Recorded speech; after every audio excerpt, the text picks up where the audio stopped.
Hello সবাইকে, সবাই কীরকম আছো? আমার পুচু হয়ে গেছে দেখতে দেখতে প্রায় 2.5 মাস। তাই আমি আর রূপ ঠিক করেছিলাম যে আমরা এবার কোথাও একটু ঘুরতে যাই। তো ঘুরতে ঘুরতে চলে এসেছি মা মহামায়ার মন্দিরে।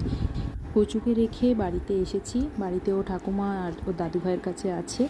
আর এখানে এসে মায়ের দর্শন করে মনটা সত্যি খুবই ভালো লাগছে। অনেক দিন বাদে আমি আর রূপ বেরিয়েছিলাম। তো কোথায় যাব করতে করতে রূপ বললো যে চল এই কর্ণগড় মন্দিরেই যাওয়া যাক। ছোটোবেলার অনেক স্মৃতি এই মন্দিরে আসলে মনে পড়ে, বাড়ির সবার সাথে আসতাম, সেই সমস্ত কিছু। আর এখন মন্দিরটা এত অন্যরকম করে দিয়েছে, নতুন পুরো একদম। গিয়ে দেখলাম যে ভীষণ ভালো লাগছে মন্দিরটা, মানে চারিদিকে এত সুন্দর সুন্দর লাইট দিয়েছে আর মন্দিরটা পুরোই একদম অন্যরকম করে দিয়েছে। এরপরে রঘু বাবার দর্শন করে মা মহামায়ার দর্শন করলাম আর সাথে তুলে নিলাম অনেক অনেক ফটো।